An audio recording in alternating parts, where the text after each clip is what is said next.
Hey there YouTube, it's Nick with Feeding Fitness. Today I'm going to answer a question that was left in the comments of the last video. I'm going to go ahead and read it for you. The question comes from M.W. Bowers. This person's all the way from Japan. That kind of trips me out that people in Japan are watching these. But anyways, question, meal frequency. Do you shoot for a certain number of meals per day, or do you just eat when you're hungry? Question number 2, meal composition. In order to minimize muscle loss when cutting and or maximize any muscle growth, do you spread out your protein and carbs evenly between meals? Okay, both of these questions have to do with nutrient timing and to a lesser degree meal composition. These are two things that I think everyone spends a whole lot of time on, and I really don't think they make much of a difference. I'm going to go ahead and say that over 95% of your progress will have to do with your total macronutrient consumption for the day. Over 95%. I feel that's a fair statement. It might even be 99%. Your total carbs, fats, and proteins for the day are going to be so much more important than when you eat them and how you put them together. I won't say meal composition and frequency is entirely irrelevant. And nutrient timing plays a small role, but not a super significant one. For instance, some people need to have something in them before they train. If you don't train well on an empty stomach, then to you, nutrient timing is somewhat important. I can personally train fasted just fine.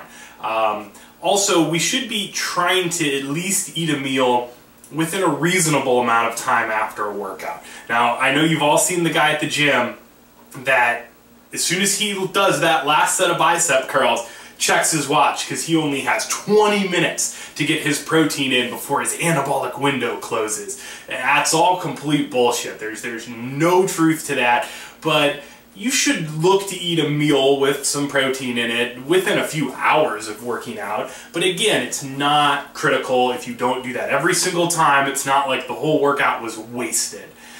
So meal timing and frequency, not so much important. Let me talk a little bit about frequency, number of meals per day. This is completely irrelevant. Anybody who was trying to promote the idea of eating 6, 7, 8 meals a day is really setting you up for a little bit of failure.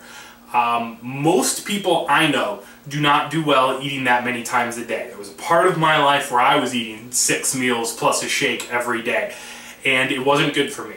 You get obsessed about what time it is. Is it time to eat? Is it time to eat? You're eating so frequently, your life starts to revolve around that. You know, I work a job where I work a 12-hour shift. That meant I needed to have like 4 meals. I work at a hospital. Your break time isn't always guaranteed. It was very strenuous for me to try and get all these meals right when they were timed, and it was creating a lot of stress in my life. And for no good reason. The theory behind the multiple meals a day is that it will stroke the metabolic fire. It'll boost your metabolism when you eat these small, frequent meals. The problem with it is it's bullshit, and there's absolutely no science to support it. There is no science at all trying to show any sort of proof that eating multiple meals a day somehow will increase your base metabolism. It's based on bro science. It sounds good. Your body spends calories to digest food. This is true. So the theory is if you digest food all day long, you're constantly eating small meals, your body is burning up those calories several times throughout the day, which is again true. Here's the catch that the bro scientist doesn't like to look at. If you eat a small meal, your body will use a small amount of calories to digest that meal. If you eat a large meal, your body will use a larger amount of calories to digest that meal. So it's all relative. Whether you have 6 small meals or 2 large meals, the thermic effect of food, or the amount of calories the body's going to use to digest the food, it's not going to change. It doesn't matter. The other reason they'll say these several small meals are important is that you can only digest a certain amount of protein per hour, and that if you're eating any more than usually 20 to 30 grams is the magic number they throw out, if you're eating any more of that, you're just wasting the protein.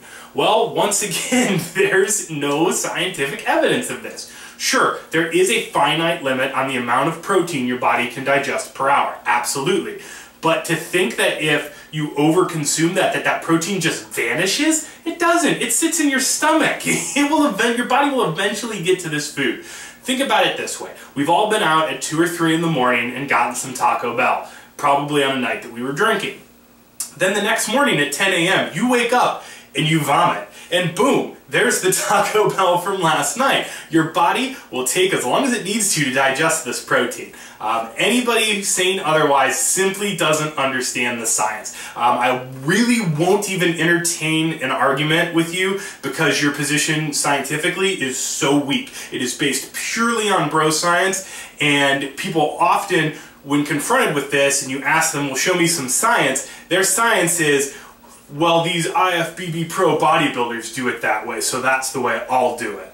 That's not science, that's anecdotal evidence and stupid. Don't ever compare what an IFBB pro bodybuilder does to what an average person does. They're on so many drugs and hormones and things like that your body doesn't even function in the same manner that theirs does. And just because somebody's getting good results doesn't mean they're doing things optimally.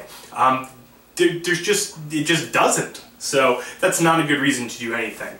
To sum it up, meal frequency and meal composition, very little importance. Nutrient timing, slight importance, basing your nutrients around your training time, but again, minimally important. The thing you need to remember, total macronutrients for the day. Carbs, fats, and protein for the day, and really for the week is more important than for the day, if you like to split your calories up, but that's a different video. But yeah, that's the take-home message. Your nutrient timing, your meal frequency, don't worry about it. Worry about hitting your macros every day, and you're gonna get the results you want. That's it. That's all I have to say about that. Comments down below or over at the Facebook page, facebook.com/feedingfitness, and I'll see you guys next time.